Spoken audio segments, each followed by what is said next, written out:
Calon pemain timnas Indonesia, Miss Hilges memberikan jawaban berkelas soal keputusannya untuk naturalisasi WNI. Di usianya yang baru 23 tahun, Miss Hilges digadang-gadang menjadi mimpi buruk bagi lawan timnas Indonesia. Miss Hilges pun mendapatkan pertanyaan soal alasannya untuk memilih naturalisasi dan tak menunggu panggilan dari pelatih Belanda, Ronald Koeman. Saya sudah berpikir soal itu dan orang-orang di sekitar saya pun demikian. Saya pikir Indonesia adalah negara besar di mana darah saya dan keluarga saya mengalir deras, kata Miss Hilges. Dia pun mengakui bahwa mendapatkan panggilan timnas Belanda pun menjadi kebanggaan untuknya. Seperti diketahui, Miss Hilges sempat mendapatkan panggilan untuk memperkuat timnas Indonesia U20 untuk Piala Dunia U20 Indonesia. Batal karena pandemi COVID-19, Miss Hilges pun menunda naturalisasinya. Kesempatan inilah yang dimanfaatkan KNVB untuk memanggil Miss Hilges. Sayangnya, pemain berposisi bek ini hanya memiliki satu caps di Belanda Junior. Miss Hilges pun akhirnya mengutarakan lagi keinginannya untuk bermain dengan timnas Indonesia hingga akhirnya selangkah lagi dia mendapatkan paspor Indonesia. Tentu timnas Belanda sangat tertarik, salah satu sepak bola terbaik dunia. Tapi Indonesia adalah negara besar dan sangat bangga bagi Indonesia main di timnas Belanda, kata Miss Hilges. Pemain berposisi bek ini pun mengaku bangga akan debut bersama timnas Indonesia dan ingin membuktikan bahwa para pemain abroad ini bisa membawa maju sepak bola Indonesia.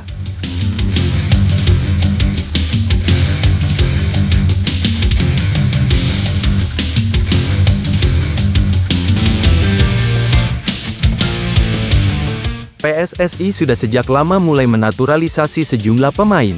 Program ini bermula pada tahun 2010 silam saat Christian Gonzalez dan Irfan Bahdim. Kini sejumlah talenta muda berbakat yang memiliki darah keturunan Indonesia seperti Justin Hubner, Nathan Chuaon, Ivar Jenner dan Rafael Struijk menghiasi skuad Garuda. Tak hanya itu, pemain-pemain berpengalaman seperti Jay Izes, Tom Haye, Ragnar Oratmangun, Kelvin Verdong, hingga Sandy Walsh pun menjadi andalan pelatih Sintayong di timnas Indonesia saat ini.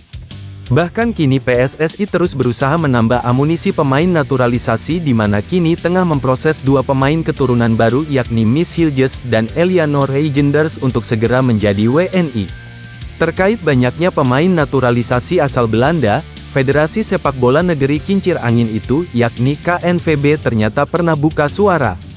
Pada acara Oranye Indonesia Festival pada bulan September tahun 2022 lalu, Sekretaris Jenderal KNVB, Gis De Jong, pun menyampaikan tanggapannya terkait hal tersebut. Meski dirinya tidak mempermasalahkan proses naturalisasi yang dilakukan oleh PSSI, namun De Jong berharap kalau PSSI tidak terlalu sering menaturalisasi pemain asal Belanda. Mark Klok salah satu contohnya. Dia tadinya pemain asal Belanda sekarang memperkuat timnas Indonesia, tentu bagus tapi jangan banyak-banyak, ucap Gis De Jong. Ya tentu itu hal bagus, tapi jangan banyak-banyak, sambungnya.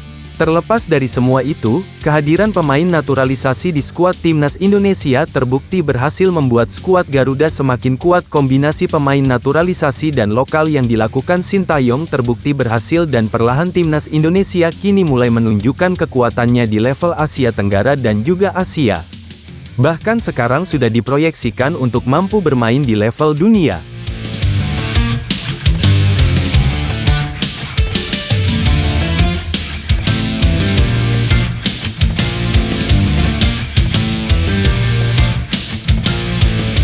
Tidak tanggung-tanggung, timnas Indonesia tak perlu melakukan naturalisasi terhadap bek Liga Jerman itu jika Sintayong ingin memanggilnya. Pada kualifikasi Piala Dunia 2026 lainnya, Sintayong tampak masih berhasrat menambah pemain lain di sektor belakang. Maka dari itu, sosok pemain muda Bayer Leverkusen yakni Reno Mons dirasa cocok. Reno Mons lahir pada tanggal 2 Oktober tahun 2005 dan kedua orang tuanya sama-sama asli Jerman. Posturnya yang mencapai 188 cm membuatnya bisa mengisi lini belakang timnas Indonesia. Reno Mons sebetulnya sama sekali tidak punya darah Indonesia dari kedua orang tuanya, bahkan dari kakek hingga neneknya. Bukan karena diberikan keistimewaan, situasi ini terjadi karena Reno Mons lahir di Jakarta yang masih menjadi wilayah kewenangan Indonesia dan PSSI.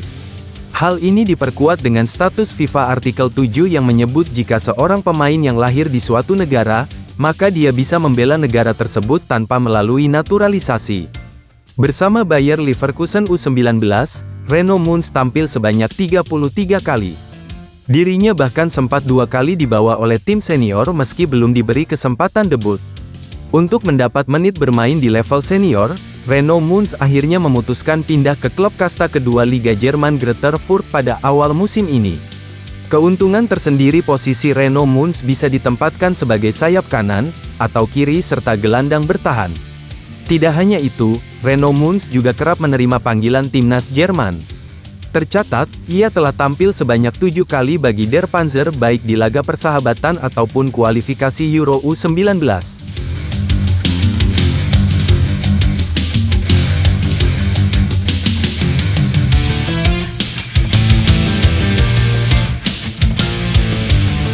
Presiden Asosiasi Sepak Bola Thailand Nguyen Van Lam Sam atau yang lebih dikenal dengan nama Madam Pang menyinggung kekuatan timnas Indonesia jelang Piala AFF, atau yang kini memiliki nama baru ASEAN Championship.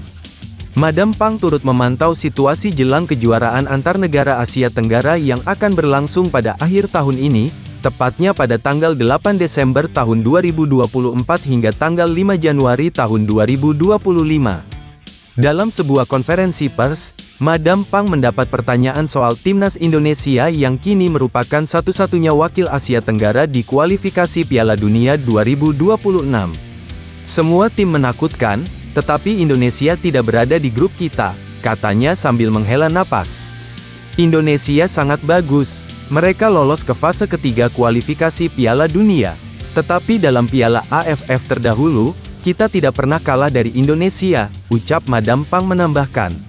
Madam Pang juga memperhatikan perihal kekuatan timnas Thailand yang kemungkinan tidak bakal lengkap lantaran Piala AFF tidak berlangsung dalam kalender FIFA sehingga tidak ada keharusan bagi klub melepas pemain ke tim nasional. Ini cukup mengkhawatirkan, akan ada diskusi dengan klub Liga Thailand soal meminta pemain-pemain timnas Thailand pada pekan depan, jelas Madam Pang. Di balik kekhawatiran itu Madam Pang yakin klub akan melepaskan pemain dan berkorban demi tim nasional. Kalau tidak begitu maka kami tidak akan mendapatkan pemain, ujarnya. Saya memahami Piala AFF tidak berlangsung dalam FIFA Matchday, tetapi klub-klub akan bersimpati, tuturnya.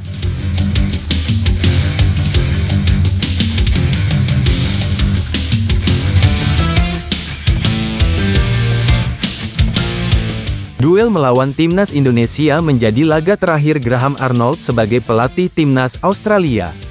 Pria berusia 61 tahun itu telah memutuskan mundur dari posisinya sebagai pelatih kepala Australia. Australia mendapat hasil yang buruk pada 2 laga awal di grup C kualifikasi Piala Dunia 2026 zona Asia. Setelah kalah 0-1 dari Bahrain di kandang sendiri, dan bermain imbang 0-0 lawan timnas Indonesia. Hasil tersebut, ditambah kegagalan di Piala Asia 2023, membuat Australia dapat banyak kritik. Pelatih Graham Arnold pun berada dalam tekanan. Dia dinilai tidak lagi mampu membawa Harry Souttar dan kolega bersaing di top level. Pada Jumat, tanggal 20 September tahun 2024, Football Australia menerima pengunduran diri Graham Arnold dari kursi pelatih. Mereka kini fokus mencari pelatih baru untuk laga lanjutan kualifikasi Piala Dunia 2024, Oktober tahun 2024 nanti. Graham Arnold tercatat sebagai pelatih dengan masa bakti paling lama di timnas Australia. Dia sudah jadi pelatih pada 2018 lalu. Graham Arnold membawa Australia lolos ke Piala Dunia 2022 Qatar. Mereka mampu lolos ke babak 16 besar, sebelum kalah dari Argentina dengan skor 1-2. Kepergian Graham Arnold menandai berakhirnya era sepak bola Australia. Kontribusinya terhadap olahraga dan Subway Socceroos dapat dilihat oleh semua orang, ucap CEO Football Australia, James Johnson. Di bawah kepemimpinan Graham, kami mencapai tonggak sejarah luar biasa yang mengangkat sepak bola Australia di panggung global. Semangat dan dedikasi Graham telah meninggalkan jejak yang tak terhapuskan pada tim dan sepak bola Australia, sambungnya.